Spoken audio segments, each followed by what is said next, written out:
Alison, welcome to Seize and Desist. This has been a long time coming. We've been trying to get this recording locked in for quite some time.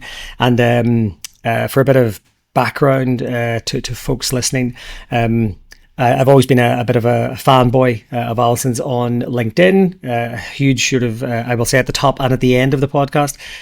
Your blog has always been something I've sort of religiously sort of followed and studied for insights. And then I had the pleasure of hearing you speak in person. I think it was the Digital Asset Task Force at Interpol. Yeah. I believe it was the one we finally got to properly meet, and I'd sort of convinced you to come onto the podcast because, as everyone knows, the reason this show exists, it's to talk about the stories, the infrastructure, the lead up to what then happens. There's no seized assets if there isn't the asset recovery ecosystem. And the asset recovery ecosystem, unfortunately, exists because of the problems in illicit finance. And I can't think of anyone better who has a very interesting sort of backstory and covers this topic very, very broadly. So huge thank you to giving up your time to join us today. Well, thank you for having me. I'm really happy to be here. I'm glad we could finally coordinate. And you were you're the person that has taken on the gauntlet of responding to Nick's clickbait title of no such thing as crypto crime, and you're like, well, what is crypto crime? Maybe we can start there. That you actually you've given it a go in defining crypto crime, and of course now tell listeners a bit about your background as well, please. Sure. So as you said, my name is Alison Jimenez, and I'm the president of Dynamic Securities Analytics. Let's call it DSA because that's a mouthful. So DSA provide research, compliance consulting, and litigation consulting as an expert witness in financial crime cases. And many of them are money laundering and of that. They're not all crypto, but they're certainly, as the years have gone on, more and more of the cases have involved crypto in one way or another. But as part of the fun thing of being able to run my own business all these years is that I have the ability to write and not have to go through many layers of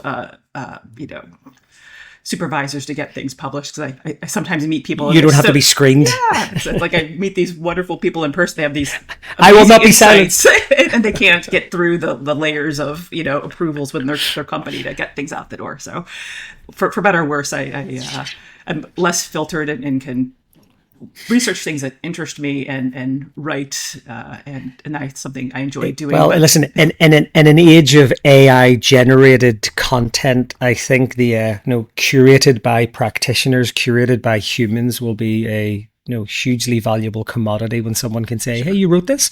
Give me some of your other opinions," because then that's where most people will struggle. So, let's dive into your definition of crypto crime. Sure.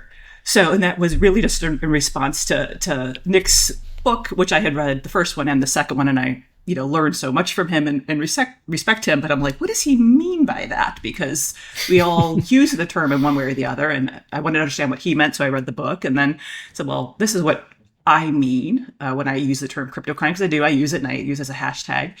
But I wanted to have a basis for it. So my basis for the definition was similarly, what is cybercrime? And again, It's not that this crime is a new crime. That's not my criteria, whether the crime is new, but whether, in crypto's case, crypto crime could be any variety of illegal activities that target cryptocurrency or make use of cryptocurrency to carry out illicit activities. So it's not whether, kidnapping's new. It's whether cryptocurrency is used to facilitate that activity. Yeah. But I do actually separate a little bit crypto crime, where they're actually targeting the crypto, and that might be like a hack or crypto jacking. They're directly targeting the crypto itself, versus crypto enabled crime. And again, there's a similar definition for cyber enabled crime. And with crypto enabled crime, you have a traditional criminal activity, and maybe that's drug dealing, but you're facilitating it through cryptocurrency. So say if, crypto disappeared tomorrow, people are still going to be buying and selling drugs. They would just use a different product. But right now, crypto can be helpful for, remitting proceeds across borders. But then I kind of go into a third area of some crimes that would not exist or existed at a much lower level had it not been for the ability to much more easily monetize them through crypto. And that's where I kind of go into my analysis of commercial CSAM. which, CSAM has existed for a long time, but the commercial aspect of being able to buy and sell it for profit, that has really been facilitated by crypto. And that's have written extensively about that. And then ransomware is another thing. Like, ransomware has existed. The technology has been there, but it was difficult to monetize that. You could shut down somebody's computer, no problem. But to make money off of it, that was the new trick with using crypto to be able to get those large payments overseas irreversibly, pseudo-anonymously. So I just wanted to make sure when I'm talking about crypto crime, people understand what I'm saying. And I think it seems like a good idea for the industry and society at large to have a common understanding of what we mean by it. So it's not whether the crime's new, it's about whether it's leveraging crypto to carry out the activity, or actually, targeting the crypto itself. Just like cyber might be trying to shut down your computer, or it might be using your computer to be a proxy to hack into somebody else. So it's, how is this tool being used? And I completely agree. And I know that, I had the sort of pleasure of, playing a very, very small part as a contributor. And I did a tiny section in Nick's book around asset seizure. And I remember the discussions around the title. It was purposely, Yes. done to sort of invoke a response. And it was around the law enforcement reaction. It was almost a way of encouraging people to not be intimidated by it. Yeah, and almost don't undersell yourself. It's like, if you're an investigator, you're an investigator. What comes across your desk? Of course, there's a hard technical boundary, and someone can look on a phone. That does not make you a digital forensic expert, but you can still glance at the phone and see what apps are on the phone, and you can use that to inform questions with a suspect. And I know that one of the intentions was to almost reassure people and say, look, we've been here before. We've gone from the fax machines and the pagers to the mobile phones to smartphones with 50 gig of data on a personally held device. We've gone through e-payments and moving on from traditional banking rails to text message based sort of money transfers to stable coins. And every time it was like, there's always going to be a new thing. You can't just pigeonhole and have one person in an organization that is your crypto person and it fits neatly and you have a strategy just for crypto. And I really like how you've unpacked it to sort of say, like, there's just so many ways to consider it. And because there is a particular resourcing requirement around it, you also, almost in the converse to Nick's argument, as the title, you then still need to understand what it is and how it operates and the types and that's sort of is it that facilitation of a traditional crime, or is it something? What is it? Yeah, is it there? In some cases, I think cryptojacking, that is a new thing. That was not. It was. You can't do cryptojacking without crypto. Terrifying when you see. Yeah, when you see how many of them are starting to take place. And actually, I was going to ask you this later on, but like the large scale cryptojacking. Like, imagine we lived in a society where not only did crypto millionaires walk around and they're getting kidnapped. What if government agencies start holding millions or billions of dollars in strategic reserves? Sure. You had wrote quite a strongly titled blog post around what you feel is the risk. Would you be kind enough to sort of unpack that for the listeners as to what strategic reserves, what risks they could pose? Sure. So I was looking at the strategic reserves mainly from a national security risk, but there's also the risk of the poor government employees in charge of the stockpile getting kidnapped or his family kidnapped, under threat if you don't provide the private key or the access to this. But from a national security standpoint, and specifically in the United States, there was an initial proposal to have a Bitcoin strategic reserve. And that's what this was about. Not there's some other discussions of adding other tokens to it. But my article is about the Bitcoin strategic reserve. And one thing for context for international listeners, this was off the back of the executive order. So it says, sure. So I actually wrote this before the election, when it was just a campaign promise of, President Trump said, I'm going to have a Bitcoin strategic reserve. All the seized cryptos, we're going to hold on to those and have it as a strategic reserve. So I kind of also unpack, what is a strategic reserve? When we think of oil or gold, petroleum and gas and things, something like that. So trying to understand what does that even mean. And then once he was elected president, there was the executive order making that an official move that the U.S. wants to do. But I wanted to understand what is the strategic reserve. That's not something I normally deal with, but I do deal with cryptocurrency. So trying to understand the interplay between those. And something that's concerned me for a while is if it's a Bitcoin strategic reserve, we talk about the decentralization of Bitcoin, but those are different, computers that are running nodes and doing validating, but the same, one or two or three companies make all of those chips. So it's very centralized of who is making those chips, and especially what country that the United States does not always get along with is the source country of those chips. So you could have many separate computers running the blockchain, but if they're all vulnerable to one cyber attack because they're made by the same company, or they're all using the same firmware that can be injected by North Korea or Iran, that decentralization shows how uncentralized it can be very quickly. So whether it's if the U.S. we get in a trade war with China, and China says, all right, we're just not going to ship any more Bitcoin mining computers to you. Okay, well, that's an easy way. Or if they have in the hardware backdoors or the software backdoors, there's a lot of ways, and we've seen in the United States many hardware items that were built or manufactured in China have access to the CCP. They have access to them. So I don't know why we wouldn't consider that in the Bitcoin strategic reserve. If we're relying on hardware that is almost entirely exclusively built by Chinese companies, that would not be a risk we'd want to consider and perhaps try to mitigate or not put ourselves in the position as a country where we're vulnerable to it. If you're an individual and you're holding Bitcoin and any other crypto, that's, if you want to speculate, that's fine. But when you're putting U.S. government reserves into something that could be, hacked or controlled by a nation state that we don't always see eye to eye on, that's a risk.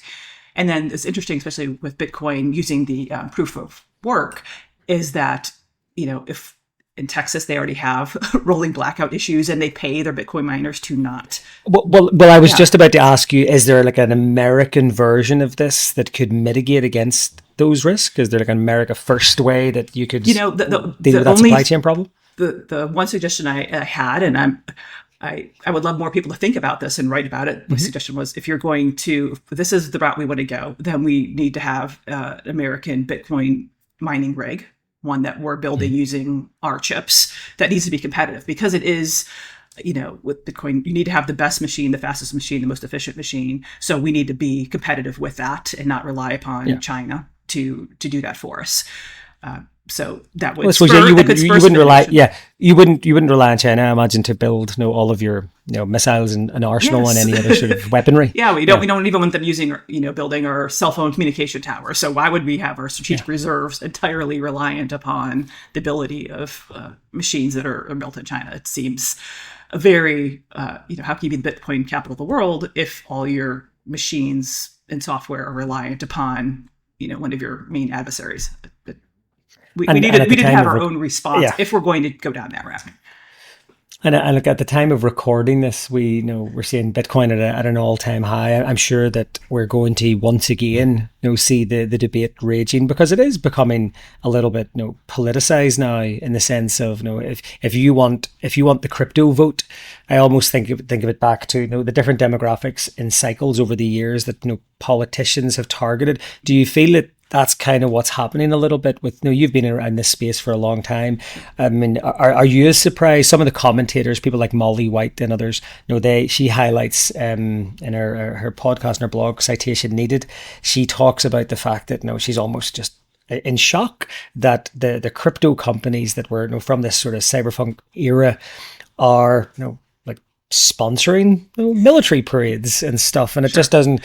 So which is it? The chicken and egg? Is it the politicians' populist vote, or is it the crypto companies realizing, no, we need to just be like the big corporates if we want the adoption? What's your thoughts? Sure. So something I included it in a little bit broader, pulling back just from the Bitcoin reserve to irregular warfare as a whole and the use of cryptocurrency is the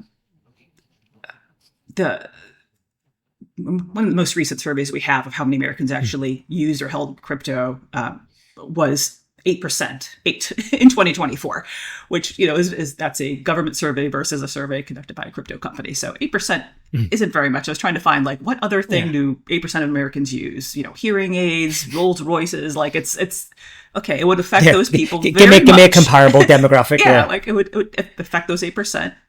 Tortoise owners, but the other something 92%, unless it's in a Bitcoin strategic reserve, it doesn't really affect me if the prices go up or down. But the outweighed influence on the government of despite the fact that only 8% of Americans actually use or hold, the influence that you see on the government right now is much larger than the percentage of Americans actually using it. And that kind of goes into my thesis about irregular warfare, and if whether government officials themselves are involved in cryptocurrency businesses, operations, or their main donors are heavily involved in cryptocurrency operations, and there's some threat to cryptocurrency, will, our decision to, say, defend Taiwan be influenced by, well, if we do that, then China will retaliate by not allowing Bitcoin mining machines to be exported to the United States, or they will create that interdependency. That leverage of, it won't be the first time. Like I was thinking about historically, say, all the oil and fossil fuel companies, like they had a very strong government pool and weight. But I would say many more people were using petroleum products than cryptocurrency. So it's not like the first time that government officials will have to say, well, how does it affect the industry? And then also that pain can be pushed down, like go back to the 70s of, this affects people standing in line at gas pumps waiting for gas. When there's shortages. If people are like up in arms because, suddenly my Bitcoin's down to 2 cents because North Korea hacked the strategic reserve, there might be some pushback of, well, let's not get involved, or maybe it'd be the opposite of like, okay, that was the wrong button to push. Now we're really going to go after our adversary. So I can't predict exactly how it's going to go, but it has this political leverage of either it's going to influence, certain actions or influence actions not to be taken because they don't want their industry to be negatively impacted. And that's, again, it's not unique to crypto, but it is a new industry that has a very large influence on the current government. Yeah, it does seem to be, to use the term, sort of punching above its weight. And I don't mean that. I mean that objectively. I don't mean that with any bias either way. It, as you say, for the actual amount, the actual value, it really has grab the imagination, and that sort of leads me into a very common question that everyone gets asked all the time, but I purposely ask it of anyone I speak to, not just the podcast, because there's always a chance of just different perspectives. So why do you think bad actors are using arguably the most traceable asset on earth? Why are we seeing such a use of illicit? And we'll also then get onto the illicit use statistic. But why do you think bad actors are using crypto? What's your perspective? Sure. So my response is, well, which bad guys are using it? Why? And crypto, it is interesting and neat and unique in that it can do so many different things in one product that others can't. People usually point first to the anonymity. And then they'll also say, well, it's not really anonymous, so it's not a good tool. So, well, checks aren't anonymous. Credit cards aren't anonymous. Like the only, the only product that really is anonymous is cash. But checks and credit cards are used to launder money. So that's not the only thing bad guys care about. They also care about, how much money can you send at once? Can I steal 1.5 billion in one, 3-minute transaction? You can't do a $1.5 billion theft in gift cards. This just doesn't work. Can you move money across borders? A lot of, try mailing a check to Nigeria. It will maybe get there, maybe it won't. Can it move money across borders? Can it move it quickly? Again, even a wire takes a couple days. And I certainly understand when the Bitcoin advocates say, well, these are also reasons why it's great, because you can move things quickly across borders. But from a bad guy's perspective, especially transnational organized crime that want to move a lot of money across borders quickly. Maybe it's anonymous, maybe it's not. I'm a ransomware gang, I'm in Russia. What are you going to do about it? It's not their only concern. It's not reversible like a credit card might be. You can send it to third parties. Some like investment products, I can only send money from an account in my name to another account in my name. So there are things you can do with crypto that you can't do with other products. And each bad guy, I'm someone who is a commercial CSAM operator, that I can be in Philippines and receive funds from folks in the United States and the UK. That's going cross borders. I'm not really concerned about getting 1.5 billion at a time, but $30 or 30 tethers at a time is plenty, because people want anonymity. And they might not use Bitcoin or Tether. They might use Monero or something that provides more anonymity. So it really depends on what is your business model as an illicit actor. Are you trying to steal as much as you can? That's a great tool for that. Are you trying to get it across borders? That's a great tool for that. Are you trying to hide your tracks behind a pseudonymous system? That can be helpful in that. And the good guys are getting better. So it is a bit of cat and a mouse in that. But it's the myopic focus solely on anonymity. Like that's been disproved now. It's not completely anonymous, but it's also not the only thing bad guys care about.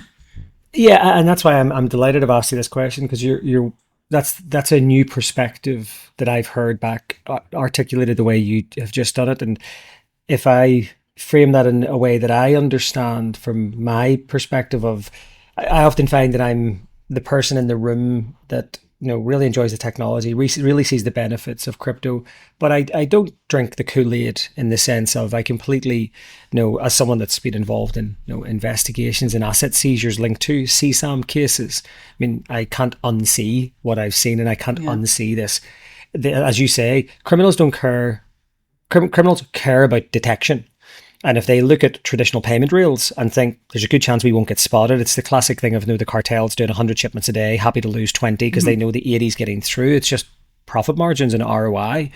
And that all of the work that has been done globally for decades, and it's a podcast in itself to talk about the effectiveness of the current existing money laundering controls, and just how I know an author we had on the podcast, Oliver Bullough, has very clear, very firm views on what he feels that we could have cured world starvation or something like twice over with the amount of money has been spent on anti-money laundering controls collectively as a global sort of community. And one could argue we still have trillions laundered and we don't have trillions recovered, let alone even investigated.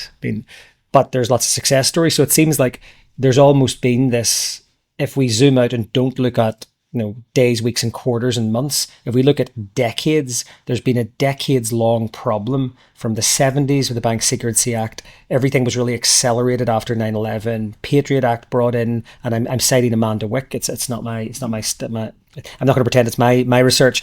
Amanda pointed out in her new book that a lot of this stuff was on the books. It was just really like weaponized and incentivized with the Patriot Act and things like that. So arguably, all of this infrastructure has been in place. The effectiveness hasn't been great. That's why FATF, and that's me being diplomatic. That's why there was this renewed focus on asset recovery. And it just seems, I can almost imagine as someone who works like in an interagency sort of government capacity, just watching crypto coming over the horizon and just going, oh dear God.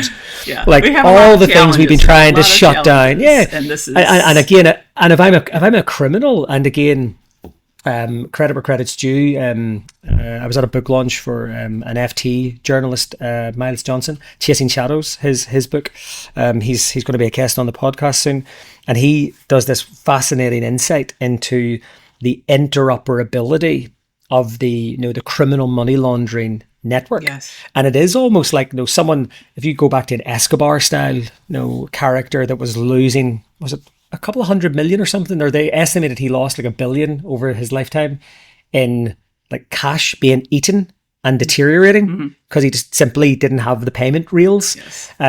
If you had someone like him nowadays, he would just look at crypto and be like, good God, what? I can do all of this. And it's kind of like the interoperability of criminality, where maybe the cartels have logistics where the Russian cyber gangs have laundering as a service, and maybe then you've got the laundering facilities and the actual the sextortion and the things that's coming out of like the Golden Triangle and Southeast Asia. So you've got all of these groups working together because they bring about, and he tracks it in his book, showing that like they literally business transactional relationships between which anyone in law enforcement will not be surprised by.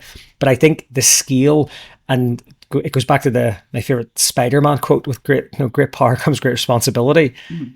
I think the reason crypto probably gets picked on the way it does is because it presents such a higher risk than any technology we've seen previously. Because as you mentioned, it does so many things for so many bad actors. And if you look at it from a business operations point of view, it just makes everything so much more really, frictionless for really them. Useful. It's a very useful tool for bad guys.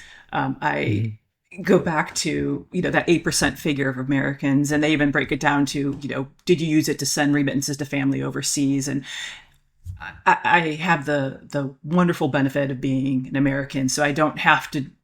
Like most Americans never even leave the country. I don't have to leave the country. I don't have to do a lot of international transactions. Yeah. So for me, I don't need to make maybe one or two overseas payments. You don't have that forced perspective. It's a different perspective. And I understand when they talk about the Argentinian programmer who's working remotely. Like I understand that. But for my use, or like the innocent Iranian families who aren't involved in the conflict and just want to live and they can't bloody... Sure. Yeah. But that still seems specific use cases versus the discussion of like, this is going to be the next big thing for me.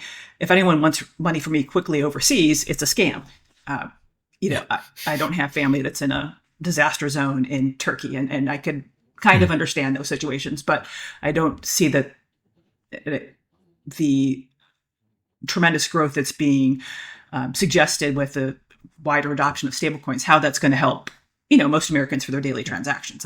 I don't have that, needing to make large payments overseas irreversibly. That's just not something that comes up in my life or most Americans' lives on a daily basis. Does it come up for businesses on occasion, for other folks in other places? Yes, but is that small number of use cases worth the large risk? And if you're going to push for more stablecoin usage, wider adoption, how are you going to mitigate that risk?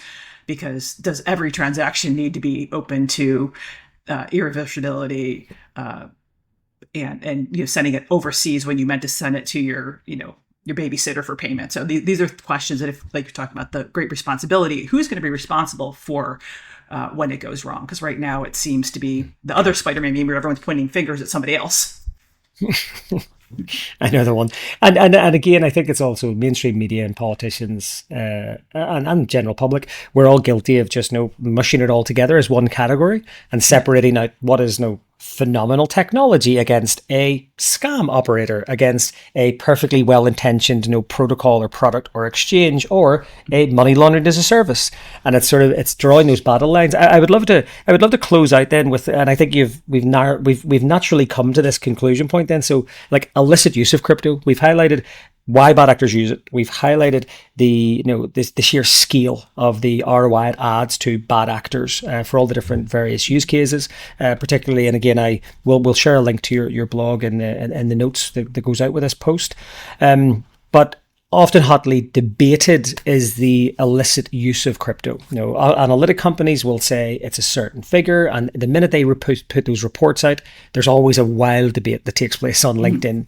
Like, what's your views on that? And maybe if you could unpack for us your understanding of how those figures are constructed or assumptions, and just what people should be aware of when they read those figures. Sure. So by training, I'm an economist. So looking at numbers and data, that's my jam.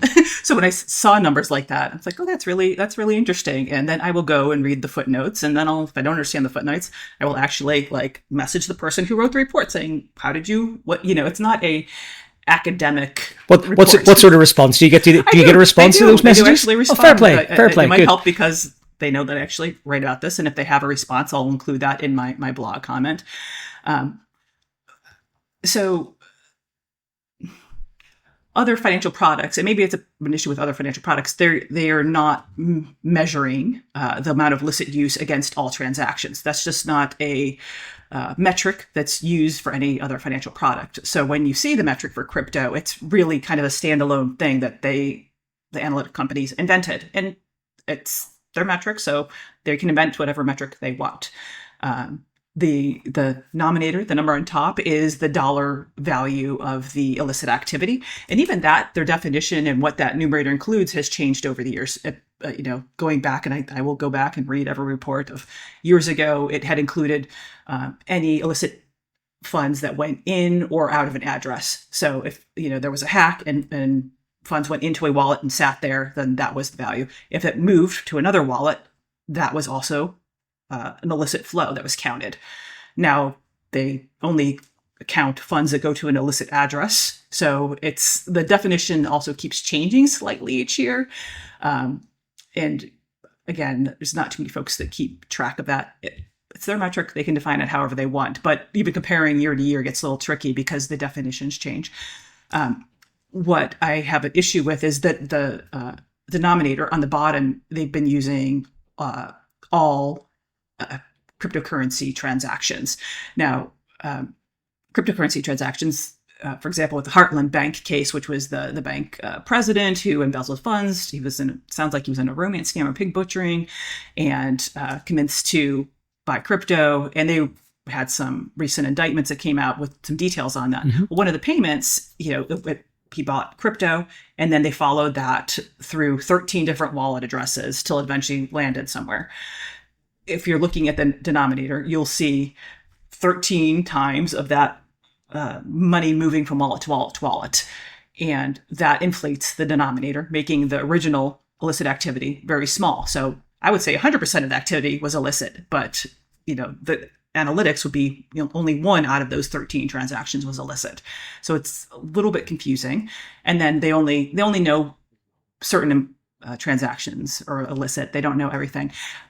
Again, that's something where I kind of push back, because right now most people think the analytics companies, if you're not dealing with it every day, they either tag something as licit or illicit. But there's this whole gray area, which is really hard to nail down, of each company. Well, what percentage of transactions are unknown?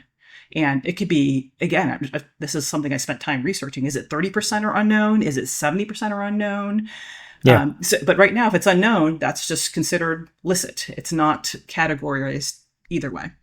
Well, it's just on that point. I think it is, and again, to be fair to the analytic companies, they can't control often the mainstream quotation. I mean, I've seen, for example, in Chainalysis reports where the headline will, CoinDesk, Cointelegraph will report, Chainalysis says it's less than 1%. Sure.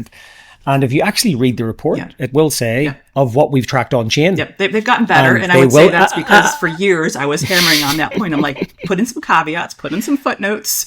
Probably not only the average because the average person doesn't know that.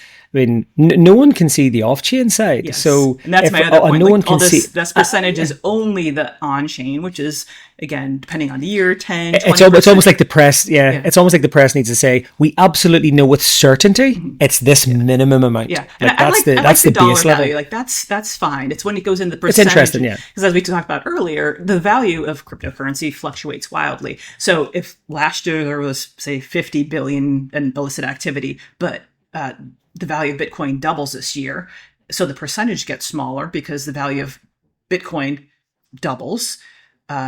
Is there less crime, or is it just because the value of Bitcoin doubled? Like, that doesn't make there less crime. Yeah. So a $20 theft in 1745 exactly. is a pretty big theft.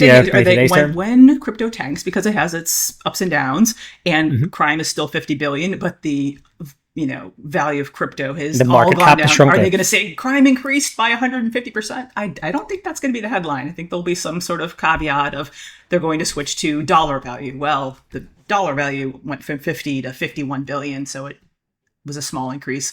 If the denominator ever, when we ever have the next the crash. So the percentage is where I find it to be confusing or non-comparable or not relevant to other transactions. And especially if they try to compare it. And I can say the analytics companies have backed away from trying to compare it to like the GDP percentage of crime, which again, that was just a best guess.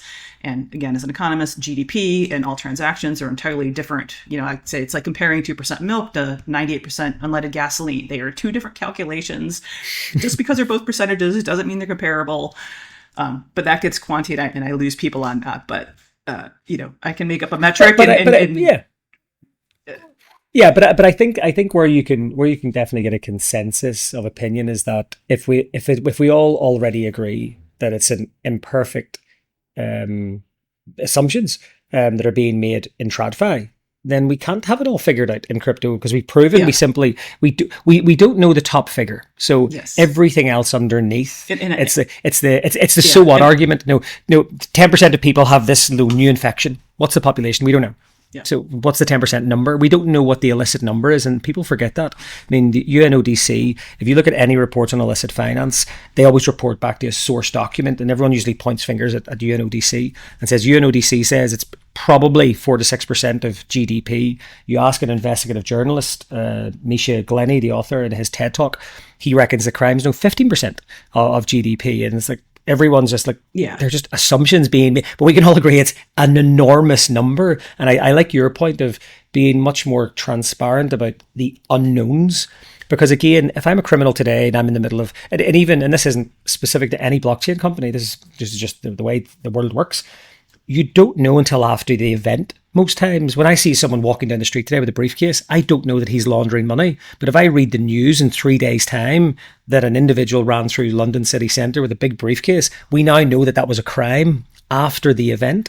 So all of the current activity that's taking place right now, that could be an enormous FBI investigation, or Australian Federal Police or Met Police, we won't know as members of the public reading these reports. We won't know that when that investigation is done, is there then retrospective attribution carried out? And I'm sure that does happen in the big firms. Yeah, it's interesting because you go back from year to year, like, last year they said it was 25 billion, and now I have a graph of that, and now it's 40 billion last year. But I appreciate blockchain and it is helpful, but when it's used to say that crypto crime isn't a problem because it's a small percentage, that's where I disagree. Yeah, and you know what? I would agree with. Yeah, I think that the analytic companies, can present data. I think where it goes wrong, and again, I don't want to be seen as if I'm trying to let the analytic companies off the hook, but they present data. I mean, often it's usually politically and media driven. It's then driven. It's selective to suit a narrative. And it's like, because I've seen it in both sides. I mean, I've been a contractor for the UNODC during COVID, where we're doing assessments in different countries about their internal asset recovery infrastructure and their response to dealing with illicit assets and digital assets. And I've seen literally the black and white comparison of someone holding up an analytic report going, we should definitely be doing more about this because it's a wonderful technology and it's great and the stats are low. Mm-hmm. And I've seen the same report being taken to say, oh my God, there's so much illicit crypto and we could be seizing it, and actually we should ban it. We want anything to do with that in our country.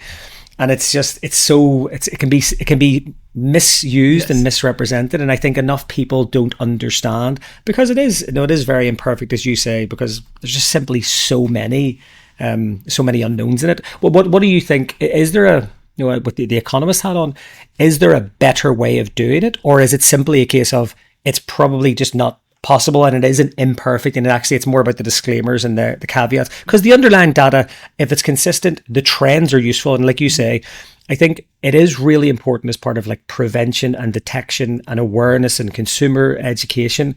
You need the headline saying another 8 billion was lost to scams. I think we keep it in the dollar value. Seriously. That is fine. Just that when it tries to get translated into percentages, it gets unclear of what are we actually measuring here, and why, and to what end are we producing this number. But the dollar figure of X dollars were lost in scams, or X dollars were lost in ransomware that we know of on the blockchain doesn't include the ones that are within exchanges. It's useful information, and it gives people areas to pursue and investigate and strengthen. But the percentages, that's mainly where I have my biggest concern, that it's used in ways that somehow minimize the impact of crypto crime. And I think the dollar figures. And when I testified for Congress, I had the opportunity to talk about this. This is one resource of information. We have other resources. We have suspicious activity reports that include dollar values. We have consumer complaints. We have FTC complaints. We have IC3 complaints. So this should not be the only sole source of dollar loss figures or number of victimization, because those complaints and SARS also include that off-chain component. So, again, just having that as our only source of information or ignoring these other sources, it's doing a disservice to the victims. And we have other information. We might as well use it and try to do it in a way that prevents some of the crime instead of just responding. Somebody who's an anti-money laundering practitioner, follow the money. That also means the bad guy already has the money. So let's try and prevent some of that. And on your end, like, okay, they have the money. Let's seize it back. Take it off them. Yeah. So like I've done so much my career as following the money. I really would like to get into more of the let's prevent it from getting stolen in the first place. And that information is useful of like, okay, is it a romance scam? How do we educate the financial institutions from the banks where the money initially comes from to the crypto companies, to the consumers, which consumers? So I like having a broader source of information from SARS, from banks, from consumer complaints to inform how we approach the problem. And I think that the more healthy debates, the better. The more data, the better. I think that where we have a really unique opportunity that we didn't have in traditional finance is the opportunity to create accountability, because it's getting those charges on TradFi organizations, the multiple banks that have been involved in sanctions evasions and things like that. Again, with great power comes great responsibility. With all of this data should come better accountability, and should come more swifter compliance related enforcement as well. But I suppose that will remain to be seen. Alison, to wrap things up, if you have all of the asset recovery practitioners and political leaders of the world listening to you today, what's the request, or what would you ask them to do if you had the podium? Sure. So, having listened to many of your podcasts, taking away the financial incentive of crimes is, I think, key. And one that particularly I've been passionate about the past year is financially motivated sextortion of children. The bad guys are blackmailing children with the child's self-generated nude image for money. And they're getting that money across borders to West Africa through cryptocurrency. Making the victim whole by returning $300, I don't think that's that's not the victim's priority. They'd rather not have that image out there.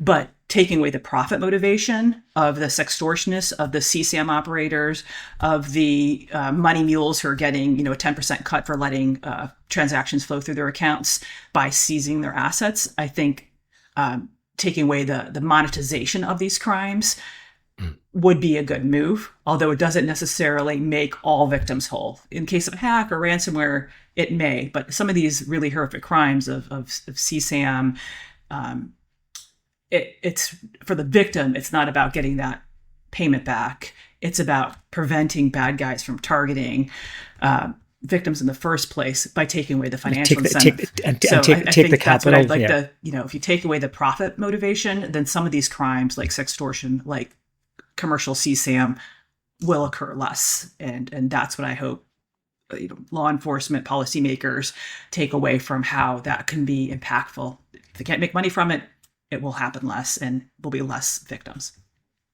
It's just it's yet another wonderful and poignant reason why asset recovery as a strategy, not just following the money, doing something about it afterwards, can have such an important effect.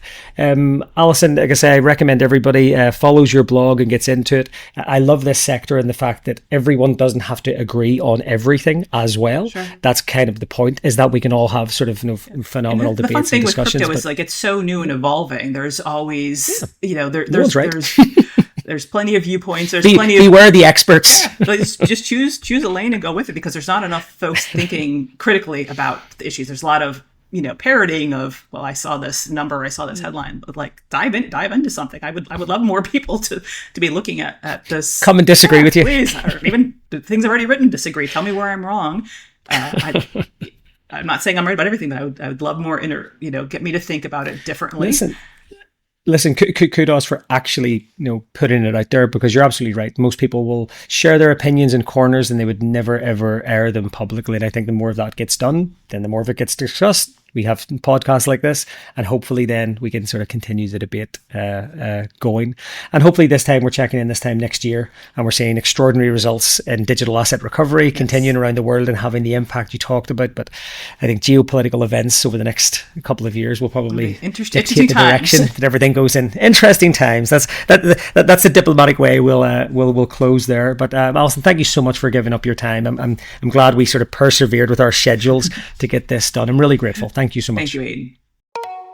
Our podcasts are for informational purposes only. They are not intended to provide legal, tax, financial, and/or investment advice. Listeners must consult their own advisors before making any decisions on the topics being discussed.